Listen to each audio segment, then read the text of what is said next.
Welcome to Grant's Rock Warehouse, and tonight I want to welcome Paul Simon and Eric Hansen to the show. We are going to talk about the band Mr. Mister. So without any further ado, let's get started. Talking bands that no one talks about. Grant's Rock Warehouse. Welcome to Grant's Rock Warehouse, and tonight I want to welcome Eric Hansen and Paul Simon to the show. Ladies and gentlemen, this is the first time Eric's been on the show. I want to welcome Eric. Nice to have you. Nice to see you. And Paul Simon, he's been on Styx. He's been on several shows. Paul, nice to see you.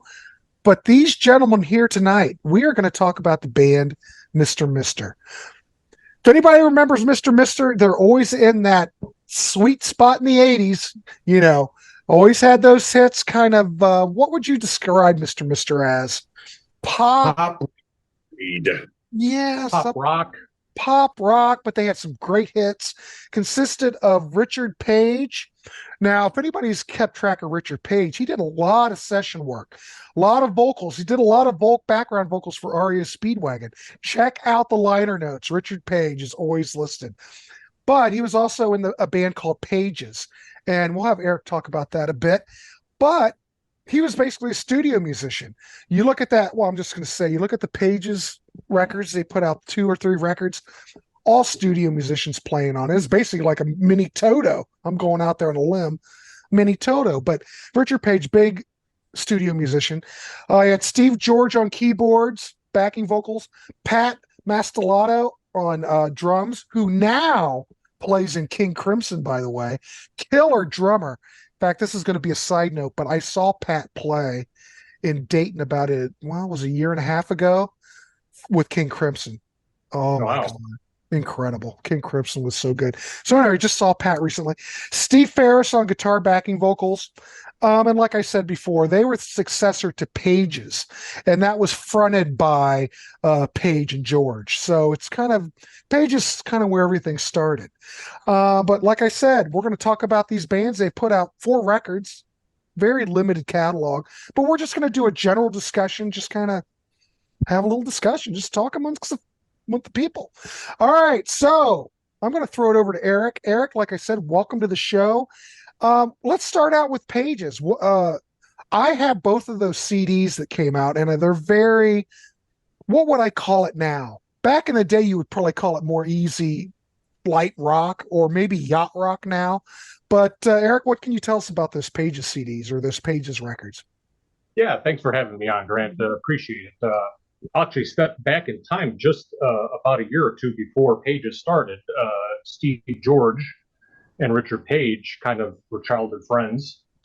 Back in '77, when Andy Gibb, yes, that Andy Gibb. I like Andy Gibb.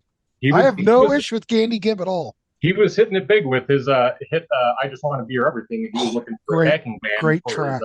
He was looking for a backing band on his for that record, and long story short, Richard Page and Steve George are part of that.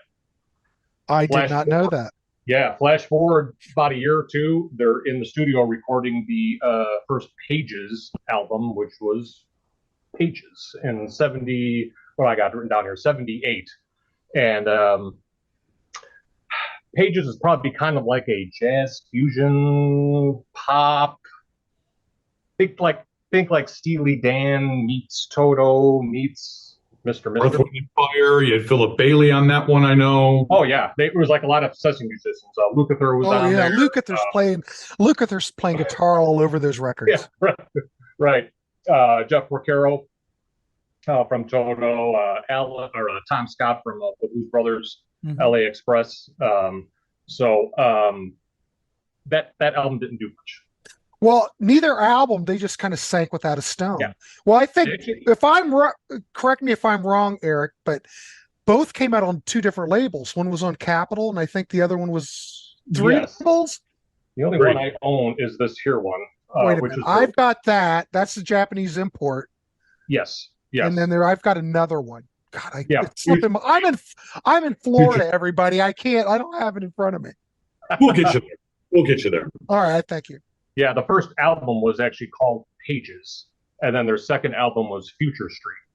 Right, okay. And then a totally different cover. Yeah, which was this one. This was their last album, Pages, which is probably my favorite out of the 3. Mm-hmm. But they didn't do much. I think they got a little following in Europe, but here they just kind of, like you said earlier, they flew under the radar. And nothing really happened. I don't think they even had any singles released. Well, I don't think any of those records really sold, because if you go look in the wild, you look in the bins, I never see any Page's records. No. I just think they sank without a stone. So no. Single wise, you had "If I Saw You Again" off the '78 album, Pages. Okay. I Do Believe in You went up to '84 off Future Street. Pages in '81 was a Capitol release. I don't believe that had a single, which brings us to 84. 84, there we go. I wanted to mention "I Do Believe in You." That song, America actually did a cover of that song on their, I think it was their '81 album. It was the album before the one that had Magic on it. The album before that. It was the album before that. Yeah. So it's actually a decent version.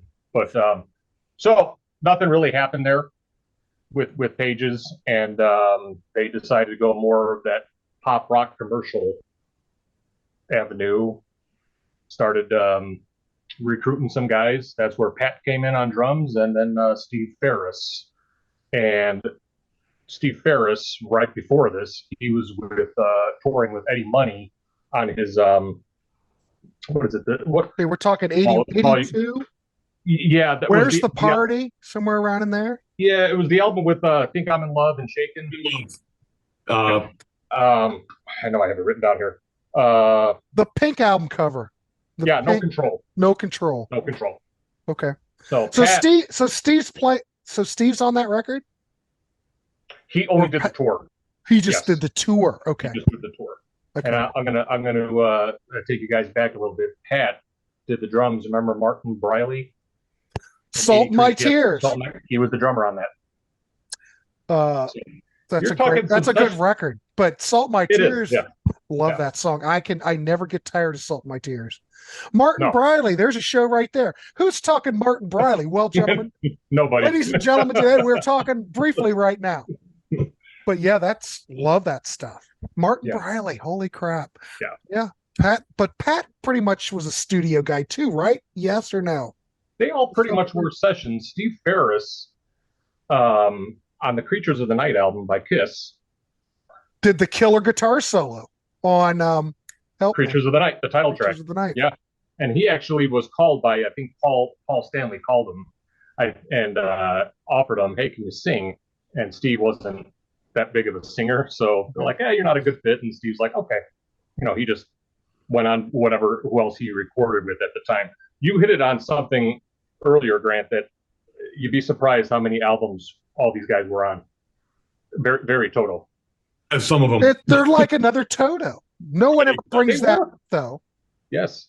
They're everybody's secret weapon. Remember, Grant, when we were talking Shaw Blades, how I said that they were vocally the same. Steve George and Richard Page, if you see their names together on something, especially during that time period, and after we start the chronology, especially in between I Wear the Face and Welcome to the Real World, I just copied down the first 7 that jumped out at me.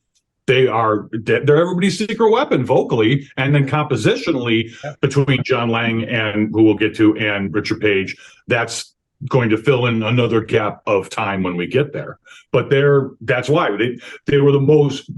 I love superlatives. They had so much respect in the industry from everybody they worked with, between the session players and the producers. And funny, since we just got done talking Men at Work, who did they grab to produce when they put Mr. together? Who did they grab to produce? McKean, who produced Business as Usual. Mm-hmm. So that was the start of I Wear the Face. Yeah. There you go. Seasoned musicians. They were well traveled at this point. Yeah. Yeah. So I Wear the Face came out in 1984. How did that record? I'm just going to throw it out there. I'm just going to ask questions. What the hell? How was that record critically reviewed? How was that record taken? Did it get much notice back then, or just kind of a blip on the screen? Blip on the screen. The respect to the industry, but it didn't get the exposure they were looking for. What's funny is it started one thing I noticed. I knew this back then, but when I was doing my my deep dive for this, I realized how many soundtracks Mr. Mister are actually on. And I'm not even talking television, specifically with film. Hunters of the Night was the single, so to speak, off by Where the Face. And that was in a movie, The Surrogate, 1984, Shannon Tweed, Michael Ironside movie. Obviously, not as well known, but trust me, when we get to Welcome to the Real World and the real soundtrack stuff starts, we'll get there. But that Hunters of the Night was the first, I believe, the first single, Eric, if I'm right. It only went number 57 on Billboard, so really hardly made a dent. Yeah. But oh well. So that's 84. Came out. Not much action. But the second album, they didn't wait very long to make the second record though. So like the first album came out, bang, 1985's Welcome to the Real World, which really there's a change here sound-wise though. Eric, I'm curious, how would you characterize I Wear the Face sound-wise as we jump into Welcome to the Real World? Because there's a change. If you listen to I Wear the Face and then you listen to Welcome to the Real World, there's a very specific change in sound there that I notice. It's glaring to me, but I want to get your take on that. Ooh, I like where this is going. Go ahead. Yeah, it's I Wear the Face is I kind of describe it as it's a good start album. Mm-hmm. I think they were doing a lot of I think they were doing a lot of touring at this time, and by the time they got to this album, it just feels like, okay, let's just record it so we can tour and maybe move on. I have a feeling, and I haven't really seen it in any of the interviews, none of them really touched on it, but I don't think they were all that happy with the production on it. But I found to Paul what happened on the next record. You were saying they were doing a lot of touring. So were they doing a lot of opening slots like in '84 before this record, or who were they opening for? Do you guys know? I know the openings they did for Welcome to the Real World. I don't know the openings they did for I Wear the Face. I think they were touring with Henley at the time. Mm-hmm. That's who I have written down. I think they did some. Don Henley is who I have written down for that '84 tour. But I don't think not what happened next on the next album. I remember when Welcome to the Real World came out, it just kind of exploded. It was a big record. Look, they had Carrie, Broken Wings. They had 2 top 10 singles. I mean, Carrie hit #1 for God's sakes. We've come this far, but the name we haven't brought up yet, and I don't want to do him an injustice, is John Lang. Go ahead. Yeah. John Lang is, and please check me if I'm wrong, I know he was their childhood friend. Is he Richard Page's cousin, or do I have that wrong? Cousin. Cousin. Yeah, and he was affiliated with the Pages albums too. That's what I wanted to go back to, is to make sure. It would be grossly negligent of me not to bring that up, is that he is their writing partner and collaborator, was from day one all the way through and including Paul. So in the meantime, what they went through with I Wear the Face, the point I was going to make about it is when you listen to it, side A, to me, has this very, like, Grant, we've talked about Americana before. Yeah. This is the opposite. This is the equivalent of You Belong to the City in album form. It's a very slick sounding City 84 record. If you listen to this is not the heartland you're listening to. You're listening to LA. You're listening to New York when you listen to this. Yeah. So the first thing I kind of want, and that's not a criticism, I'm saying this is the album they went to put, like, they went from jazz fusion to living in the fast lane. And I'm not coming up with any news here. This is stuff that Richard Page has talked about in interviews before. Right. Broken Wings was written specifically about, okay, we lived this fast life. There were drugs involved in the session work and the life of a session musician. And it wasn't preachy, didn't get anti-drug, but it was just like, that lifestyle is not working for us. If we're going to be professional musicians, let's put the brakes on that. Let's make an album that we want to make. Let's write the songs we want to write. And it ended up being this, and classifications, we can start talking them. But as far as Welcome to the Real World goes, this was, I think, authentic Mr. and Mr. for the first time, without outside influences, be they external or internal. You've got John Lang co-writing these lyrics with them, and they're actually saying, okay, Steve, what guitar works here? All right. Steve George, I liken to Tony Banks as far as songwriting goes. He's their secret weapon, in my opinion. So you've got all four of these very strong musicians, and Welcome to the Real World is what came of it. Yep. So you've got a pop, I call it pop rock because there's definitely a rock influence on it. They let Steve Ferris do great guitar work on it, but in the meantime, you've still got that Page George Lang lyric and not symphonic, what's the word? Melodic approach. Yeah. So you've got a little bit of that jazz fusion influence, but this is a pop rock record to me. Yeah. And it could have had, no, I won't play the woulda, shoulda, coulda game. Many of these songs have single potential. They stand on their own. And I can still, to this day, put that album on from front to back. This is just a well put together album. Yeah. The songs are tight. The songs are strong. Oh, Rock Candy reissue. Oh, and how is the Rock Candy reissue? I highly recommend it. Are there any bonus? I could look it up, but since you're here and you've got it, are there bonus tracks on it, or is it just a straight release of the record? You got the extended version, which is the a cappella ending for Kyrie, live version of Uniform of Youth, which wasn't open for a while. Yeah, live version of Is It Love and Broken Wings. So yeah. Whoa. I guess you ought to get that. Yeah, they do. Rock Candy does really well. Yeah, did they put out? I can't remember. Did they put out some other albums? They put out the other records on Rock Candy? No, just that. Wasn't Rock Candy. That was self-produced. Yes. Yeah. Well, you never know. They could release it. Oh, I wish. Some of the live footage I found from the Go On tour. I'll get to that when we get to Go On. But we'll get to that. So anyway, this record was successful. Oh yeah. Couldn't escape it in 1985. It just the video on MTV. It was big. Yeah, and they toured with Don Henley, the Bangles, the Rhythmics, Tina Turner. Yep. Hart. Oh, that show. Hart on that tour twice, but I can't. It wasn't Mr. opening up. I saw Bangles and Mr. at Poplar Creek in Hoffman Estates, Illinois, and it lists Don Henley on there.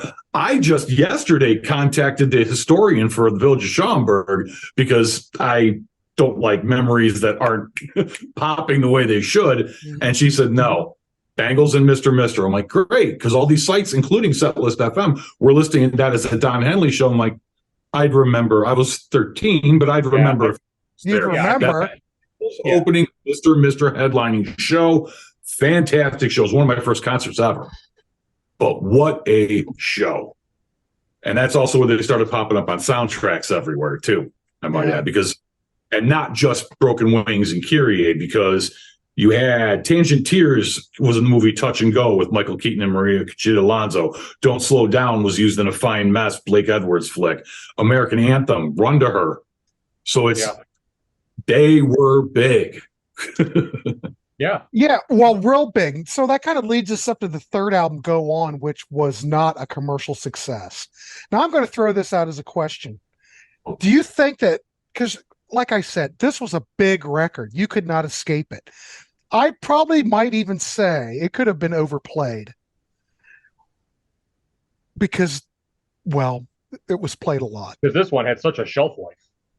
Well, they were milking it, and they kept right. But Go On came out in 87, didn't do anything. Why do you think it didn't do anything? Do you think were they oversaturated? 2 years in the pop world at that time, a lot of bands now, you can go 5 years and they'll still remember you. But then, in 2 years when you're riding the charts, single hits. And then 87 comes around. I don't know. What do you think? What do you think happened? Derek, do you want to go first? I think it was a matter of they had a different producer for that record, who was more, which was Kevin Killen. Kevin Killen he did work with Elvis Costello. I think he's on Spike. Yes, so he's a little bit more on the mellow.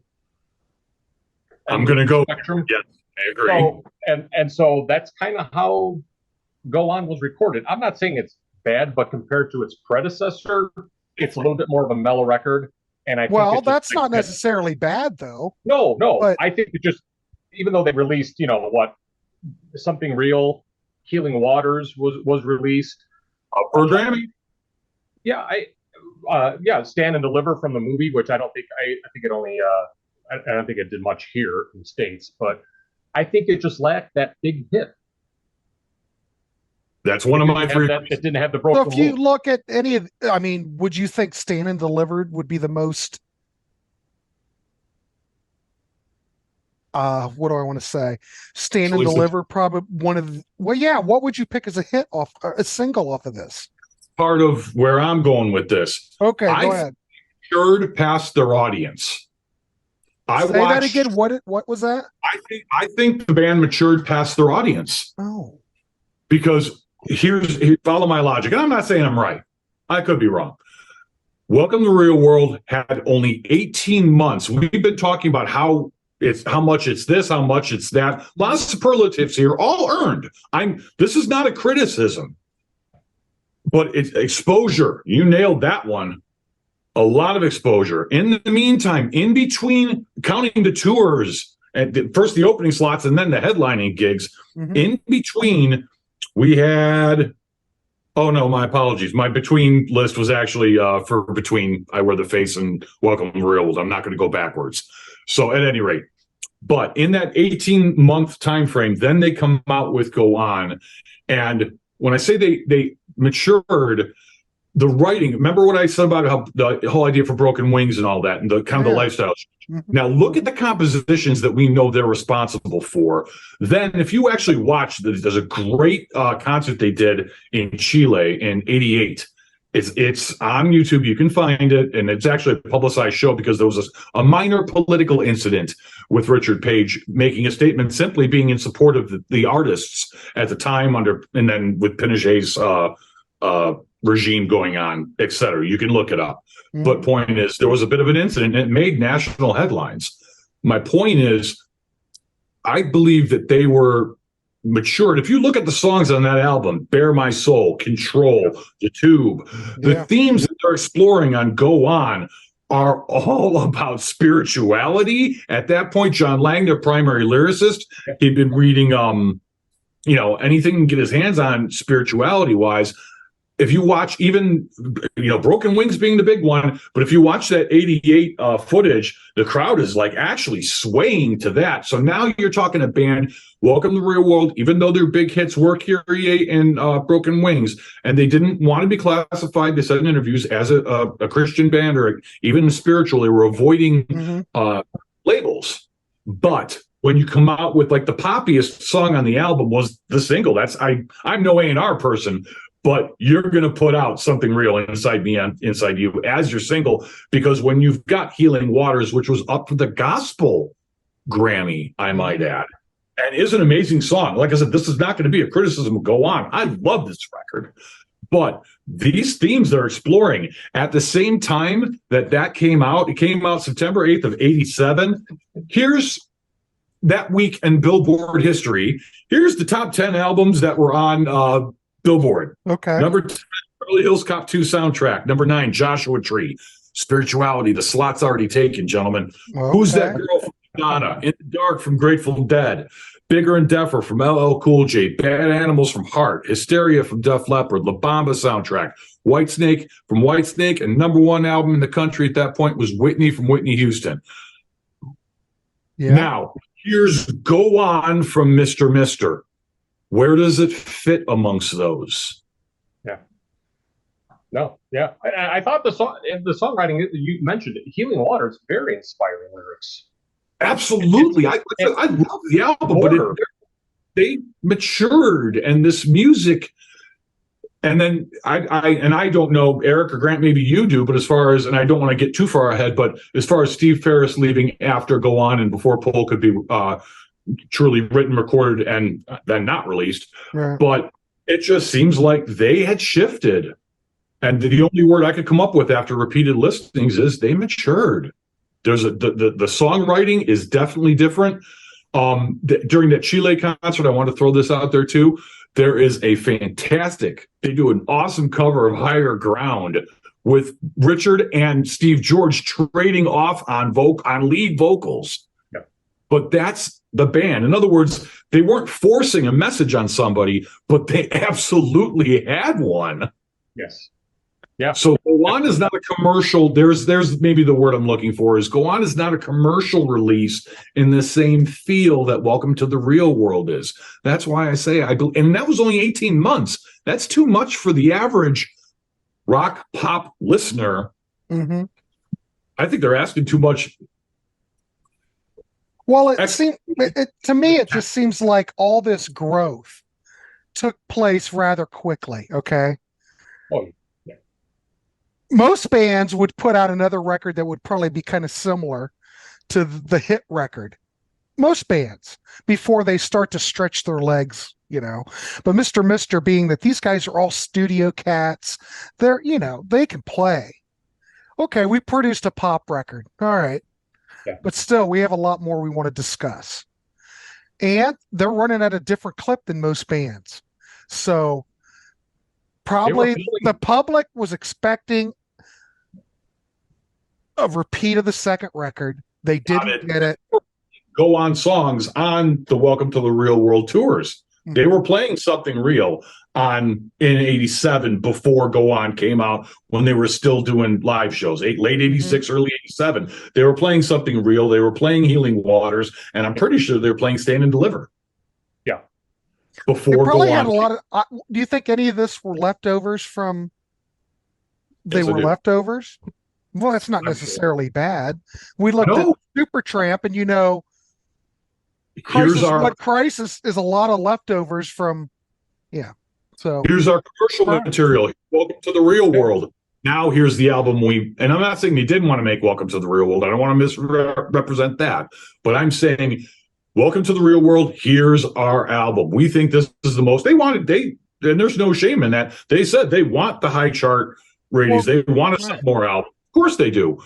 But the best packaged album they could put together, and it worked, was Welcome to the Real World. Now that we can do this, let's put out and write more of the other songs that we also believe in, and that was Go On. So how was Go On received when it came out critically? The critics recognized it as that. Yeah. Don't hear a single, but it sounds like they've matured. It sounds like they've grown. They put their time in. Let's, release, like I said, number 29 on the Billboard for Something Real. Healing Water, Stand and Deliver, like I said, didn't even do anything here. It was 50 I think Canada may have done something, but like you were saying, Paul, Bare to My Soul, Man of a Thousand Dances, The Border. There's good songs on this. It's just if the listener is going in to Go On and expecting Welcome to the Real World, they're probably going to be disappointed. But if they go in with fresh ears and fresh eyes. Well, let's say this. Let's say if I always like to do this. What if Go On came out first? Welcome to the Real World. Scare the Go On fans. Okay. It would almost be backward, to be honest. It almost seems like damned if you do, damned if you don't. They, it just wasn't going to happen. It didn't happen. No. But they did. Well, Steve Ferris left. Yeah. Yes. Yeah. They broke up in 1990. Was it because of the failure of this record? Do you guys know why they broke up? Why was there no third record at this time? Break up. He left. There's a difference. Yeah. He left. Yeah. Ferris, I think he just became. He's actually an interesting guy. I saw an interview with him about a year ago. Yeah. He's very much like a Ted Nugent, very outdoors, very nature, hunting, and it's a good interview. It's on YouTube, but I think he just became. I put my time in, and so they bought in some session guitarist Trevor Rabin from played guitar on this record. I think it's a better production, nice continuation of Go On. So the band totally put out 4 records. Go On was a commercial failure. They started working on the 4th record, correct? In 1988. Or what year did they start working on Pull? 89. 89. Steve left in 88. They had Trevor Rabin and several guitarists fill in the spot for him. Yep. But other than that, it was still the same core. Still Richard, Steve, and Pat. Yep. Okay. So they were recording this record for RCA, correct? Correct. Okay. So what happened? Why did it take so long for this record to come out? RCA said no. Did they dislike the tracks? They weren't happy with what they were doing. Did they want another hit? Probably. RCA flat out told the band, and this has been documented by the band many times. RCA flat out told the band, "We don't know what to do with this. We're not going to release this." So this just got. Was it finished? Did it just sit in the can? Did they already have it mixed and everything? They delivered the record to RCA. RCA said, no, not going to make it. The band at this point, disillusioned, probably went, well. Yeah. That's exactly what happened. It's okay. Yeah, it's really kind of that simple. Until 2010 when the band put it out to the public. So at that point, of course, Steve's already left. Then they decided to break up, or did they go on hiatus? Break up? They broke up. They broke up. So the record just sat there. Bootlegs found their way out into the world, which was funny because I did see interviews later where people are saying, hey, fans were saying, hey, when it finally did find the 2010 release, like, hey, they added a chorus to this or they added a bridge to that. It's like, how did you know? Well, because the band knew all the bootlegs were out there. Mm-hmm. So instead of the bootleggers making the money, they might as well put it out. So they put it out. They self-released it on the Little Dumb Recording label. So it was Page's label. So and Bob. So there were no singles. So how do you guys like this record compared to what came before? Just curious. It's the natural successor to Go On, in my opinion. They did exactly what I expect. I know so much. It was the natural successor to Go On. There's songs about segregation. Richard growing up and seeing that and not understanding it. And then as he got older and he realized what he was seeing at the time, there's more songs about spirituality. There was a song called Waiting in My Dreams off it that he had actually pitched in 89 to Cameron Crowe for Say Anything. Didn't make the cut. But no, the themes are exactly what I expected after Go On, which was more songs about, like, there's one that John Lang said was inspired by after he read Love in the Time of Cholera, song called Lifetime. So it's more of those deep things. And there were the 2020 release did get 3 more songs, by the way. Wheel of Life, My Fingers, and Faith Unbroken. So the Wheel of Life is tremendous, is a great song. Yeah. So Paul de Villers, is that how you pronounce it? Is that the producer? Did he do the previous? Who did the previous album? Do you guys know? Kevin Killen did Go On. So Kevin, they didn't bring Kevin over for this. They got a different producer. Yeah. But Eric, how do you like this record? I don't know why. Is a great song off of that also. Lifetime. Slipped Through My Fingers. That's another expanded. It's funny when I read an article about this, how it's interesting how bands can't agree on certain songs sometimes. And I go and listen to Slip Through My Fingers and Wheel of Life. It's like, these should have been on the radio. Mm-hmm. I mean, top 10 hit, probably not, but I think they have that potential. And Paul, I totally agree with what he said. It's a great continuation of Go On, and where the band, if they would have kept going, probably was their trajectory as time went on if they stuck together. Yeah, it's just good production too on this. So they released it. The fans go wild, but there's no single released off this record. But what are you going to do? This is a record from the 80s, pretty much. Yeah, released in 2010. So, but they've remixed it. I wonder what they did differently on the remix as opposed to the original. I don't know. I'm assuming the original mix was out on these boots. It was. That's what I'm saying. They added some pieces, some pre-choruses were added to certain songs, arrangements were changed slightly, things like that. One song I know that went through a lot of change was Burning Bridge. That had a big change. So, and then they expanded on Waiting in My Dreams. They fleshed out a little bit more. But no, glad to have it. My fallback is still Go On. That was actually, in preparing for this, it was the biggest, like, wow, I knew how much I loved Welcome to the Real World, but when I re-listened, when I put Go On back on and just started going, yep, there's that song. I remember that now. And I knew like the four I keep on my regular playlist I listen to on a semi-regular basis, but I'm like, man, I forgot just how good this was. Yeah.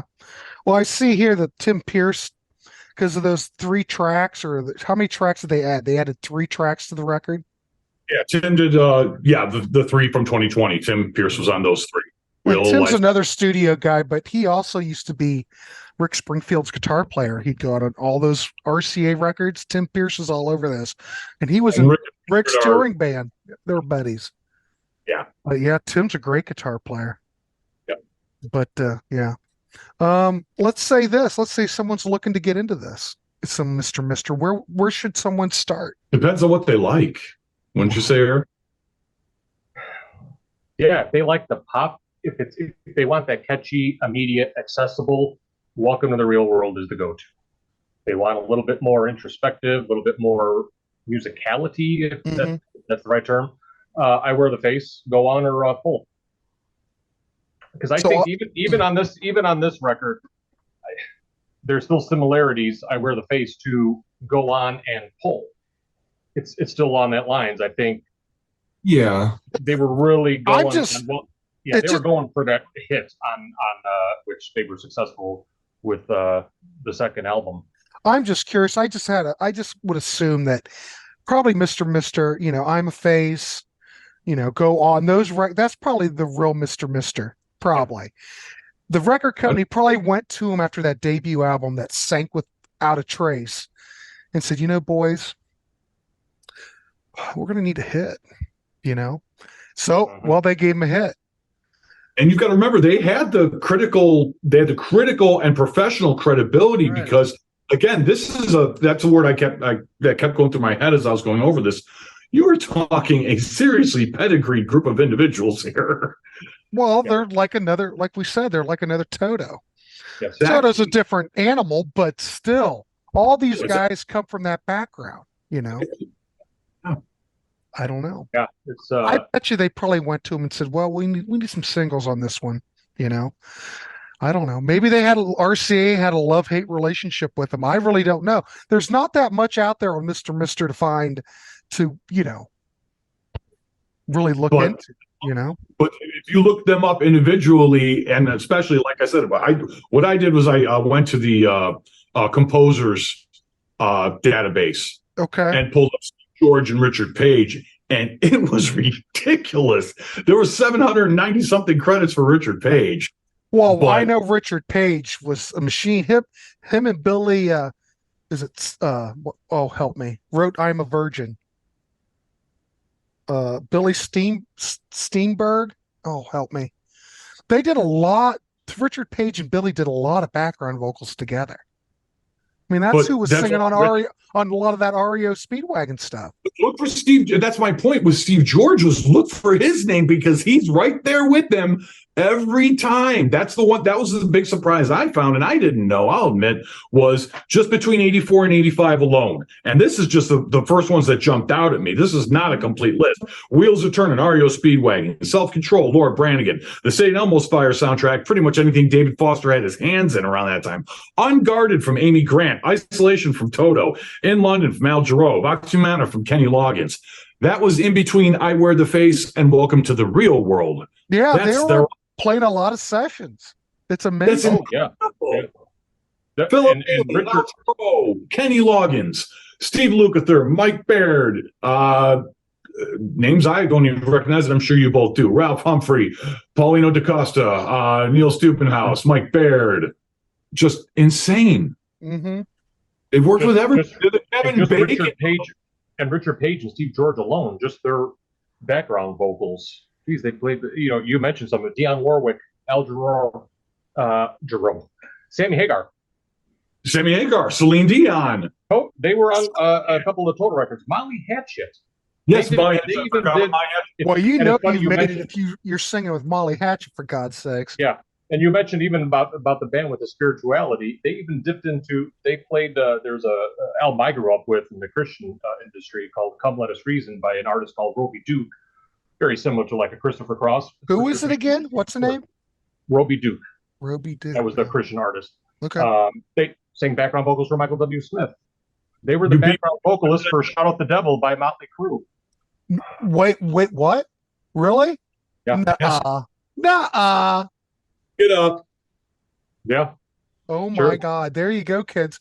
If that's not a scoop, I would never have thought Motley Crue, but Vince Neil can't sing, and I don't think anybody else in the band can sing. So that's what they call Tom on Jack Blades, but we've already covered. So is it Richard Page on "Shout, Shout, Shout at the Devil"? I don't know. It might be. I just find it. Hey, it's a gig. It's a gig. Yes. Yeah. But those guys are busy, and then they're still able to record their own records, but they're still doing sessions. But I think Toto was doing the same thing. They were. Yeah. They were.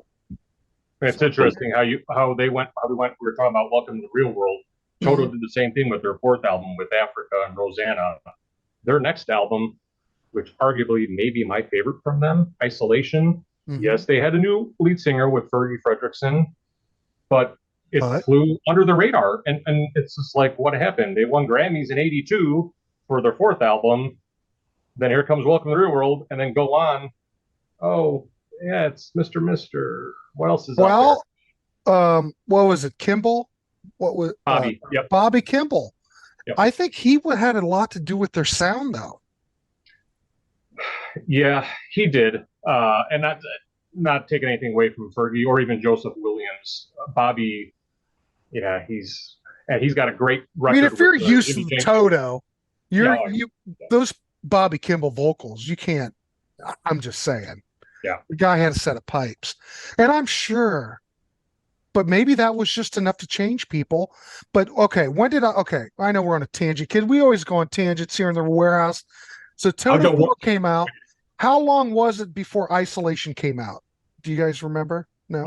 Isolation was '84. And so it was like a year. Was it a year in between? Yeah, that's not much. That's not much. I don't know. Maybe the thing is, when these artists put out records, you never know if something's going to stick. Though I have read that the record companies, if they really put money behind it and really milk it, they can get a hit out of anything, pretty much. So I don't know if it was record company not promoting it. I don't know. Did RCA here go on and go, well, this is pretty... RCA dumped a bunch of people. That was another thing I did pull out of the interview. I cannot name who, unfortunately. Yeah. RCA did dump a bunch of people at the same time that they refused to release Pole. That was part of a wave. So that might have been a change of management. And the minute that happens, everybody is out. Yeah. So that's what happened when that's the Paul, you're 100% right, because Zoo Entertainment was owned by BMG and they had a big shakeup, and RCA was going through all these rosters and going through all these BMG, which is an offshoot of RCA, totally shook everything, fired everybody. And it makes sense. Are they going to look at Mr. Mister? Are they going to look at this fourth record and go, oh my good, no, they're not going to release it. There's no hit here. So I think a lot of it had to do with timing. But yeah, they did that big shakeup. That's a good point. And if you think back to '87 when Go On came on, what was really popular? Paul mentioned some of those records that are out at the time: Hysteria, Whitesnake, Whitney Houston. Did Michael Jackson have Bad in '87? It's 86. Grab the 20. I don't know my Michael Jackson like I should. But put this way, let me round out. This will help flesh this out a little bit more. I actually grabbed the top 20. I just read the top 10. 11 was Girls, Girls, Girls. 12 was Crushin' from the Fat Boys. 13 was Duotones from Kenny G. 14, Slippery When Wet, Bon Jovi. You see a pattern going here. 15, Solid Landing, Suzanne Vega. 16, Never Said Goodbye, Sammy Hagar. 17, Final Countdown, Europe. 18, Spanish Fly, Lisa Lisa and the Cult Jam. 19, Look What the Cat Dragged In, Poison. 20, No Protection, Starship. I'm seeing a pattern. They're not fitting. No, the glam metal was starting to really explode. I mean, it was already on its takeoff. But yeah, and we're old enough to remember how good it was to listen to radio back then. You heard all those songs. I don't remember hearing Healing Waters. That's my point. And now here's Stand and Deliver from Mr. Mister. It doesn't fit where things. That's why I wanted to print that out. Is it doesn't fit where pop radio was at that time, the same way 18 months prior, Welcome to the Real World fit it like a glove. Well, things were moving fast. You know, these bands put out something you don't know if it's going to stick. Yes. For Mr. Mister, it didn't stick, you know. Even though there was so much talent in this band, that can't save you either, you know. Maybe I don't know. I know Steve Ferris in 97, he went and toured. It was a Europe tour. I think they hit Japan too. He was with White Snake. So this is after Steve Vai left. It was him and Adrian Vandenberg on guitar. And he played with Dolly Parton. He played with... Well, Steve can play anything. Oh, you know, the guy's brilliant. Great player, you know. I can't not say this, even though we were limiting it to the Mr. Mister discography. Well, that's all right. You're fine. Go ahead. Eric and I had a chance to go see Ringo Starr and the All-Stars. It was actually my third time seeing them.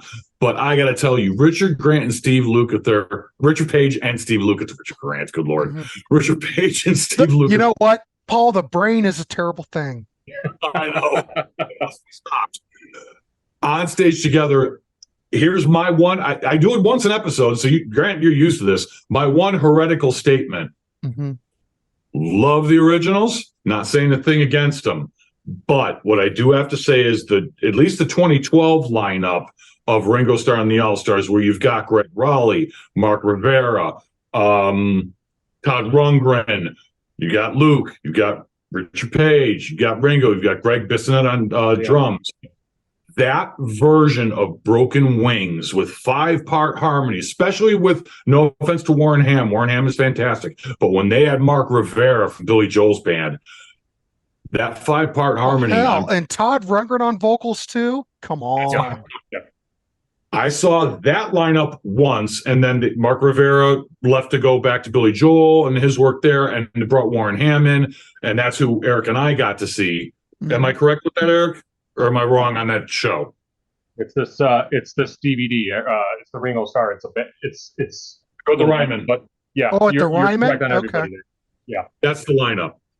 Holy cow. You want to see versions of, and since we're on a tangent already, but they do Savannah, Africa, Broken Wings, and Kyrie. And I'm sorry, but especially Lukather's take on the outro solo to Broken Wings still gives me goosebumps. Nothing, zero. I love Steve Ferris. I love that song as is, but there is something very specific about, you guys know this, about Luke's playing where he does not waste a single note. So for him doing that soaring outro solo that he came up with for their rendition of Broken Wings has been excellently done by Page as a solo song, by Rick Springfield, excellent version. But there's something about that all-star lineup on that Ringo the Ryman show where Luke just takes that song, outside of the rest of the song being absolutely fantastic and those vocals being unparalleled. But that outro solo, I haven't heard anything like it. So did they play Carrie A on that too? On that Ringo? Yeah. What did Mr. Mister songs did they play? Broken Wings, Carrie A. And the third song, because everybody does 3, it was actually a Richard Page solo song called You Are Mine. You Are Mine. Yep. Mm-hmm. Yeah, I saw Ringo once, but it's like the second time they went out back in the day. So whenever Ringo started to go out. Talking that lineup with like Edgar Winter, How far back? The second tour. I don't remember. Well, I know he's done so many tours that I know Joe Walsh was there. I think Joe Walsh. Joe Walsh. I think Joe Walsh was there. Because I've seen the tour after. We saw Colin Hay with him. We saw Grant with him. Did you see the one with Billy Squire playing? I've seen footage. I didn't see it live. I saw the concert. That's okay. Kids, we went on another tangent, but it's all related because Richard Page was, in the band. Speaking of guitar solos, Steve Ferris, one of my favorite guitar, we could talk about Steve Vai and Satriani, all those players. Right. The guitar solo for Is It Love has always been one of my favorite. It's kind of like Lukather's solo on I Won't Hold You Back, or Vito Bratta's on When the Children Cry by White Lion. I just love that solo by Steve Ferris in that song. It's simple, it's to the point. Love it. Every note has a purpose. The best kind of. Yep. And a little nugget: one vocal take in the studio for Broken Wings by Richard Page. Well, he is a seasoned veteran. I'll give him that. The thing is with Steve Ferris is that no one knows who that guy is. And if anybody knows who it is, well, Mr. Mister and the guy played on Creatures of the Night. That's all they know. Pretty much. It's just kind of sad, but the guy really needs more recognition, I think. But what do I know? I'm just some guy. Good player. So basically, let's do like a general wrap up. The general consensus here, I'm going to say, is if people are getting Mr. Mister, they could probably choose any of these records, you think? Or I wouldn't start with Pull, and that's nothing against Pull, but I think that would do a disservice to the other three. Or let me just throw it out here, since we're trying to turn people onto stuff. Do you think Mr. Mister maybe all one needs is a good compilation? There's probably a couple of good comps out there.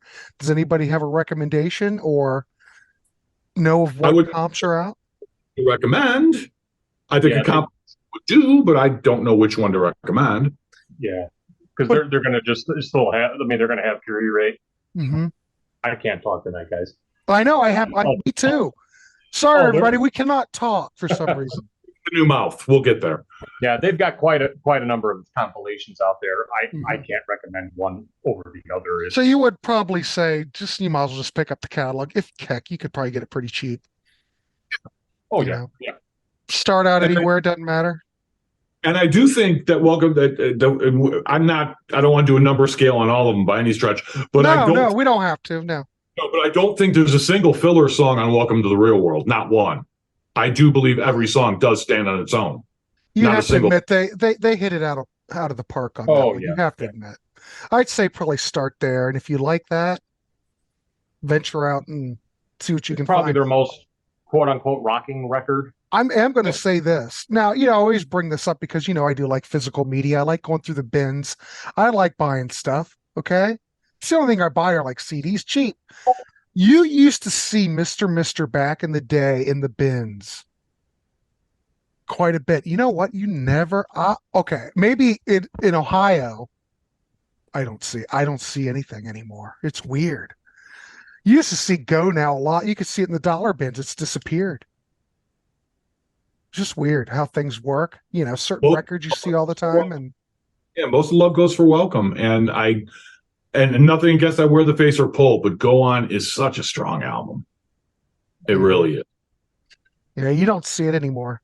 No. You check out that 88 concert, that 88 footage. It's short. There's only, I think, 10 or 11 songs on the footage that got released. But it is definitely worth a watch. That cover of Higher Ground cooks. Oh, well, like I said, they're great musicians. Well, kids, I guess we've pretty much covered it. We've looked at the pages. We've looked at face to face. We've went through the catalog. So I think all these gentlemen would recommend just pick something up. Go to YouTube. Go to Spotify and check it out. See if you like it. But you'll recognize, Broken Wings instantly because they're still playing that probably on the 80s channels and stuff. It's a big hit. So I don't know. Check it out. See if you like it. And no one's talking Mr. Mister except here in Grant's Rock Warehouse where we are talking Mr. Mister. So check them out. Do you boys have anything else to add before we wrap this one up? Thanks for having me. It's great being had. Can't wait for the next one. All right, Eric. Yeah, nice. Thank you again, Nice Grant. to have Yes. you. Hopefully, we can do Absolutely. something else, Paul. God knows there's probably something down the road, but I don't know. I'm sure there will We be. got 2 lined up. I've already been studying, so Okay, I can't remember. See, Eric, I can't remember what's even coming. So, coming soon. Letters Leo. oh yes, of course. 30th That's what anniversary. he asked you, Eric, but you're not a letters to Cleo guy. Yeah, not really familiar. Not really Okay. familiar. I could do Toto. Have you guys ever done Survivor? No, but I would like to tackle that. Yeah. No one's talking Survivor. What are you putting there, Paul? Eric, Grant, Eric. Oh, there you go. We could do Survivor. Yeah, I could talk Survivor, Toto, Striper. Mm. Jeez. I could see things opening Triumph. up some. Yeah. Triumph would be good. We could do that. No one's talking about these bands. Drives me crazy. All right, gentlemen, well, I'm going to wrap it up because we can just keep going for hours and hours. I want to thank Eric Hansen, and I want to thank, of course, Paul Simon. Mr. Check it out. Actually, in the comments, please check it out. Let us know what you think of Mr. Are they more than just those hits? Let us know what you think. And if you haven't subscribed, please subscribe. Please, for God's sakes. I don't always say that. I probably should, but I do appreciate everybody, and I do appreciate the comments. And I want to thank these gentlemen for coming on tonight. There's more in the pipeline. Yeah, Letters to Cleo's coming up, and Eric, it sounds like we're talking some Survivor. So there you go. All right, everybody, good night, and we'll see you on the next one.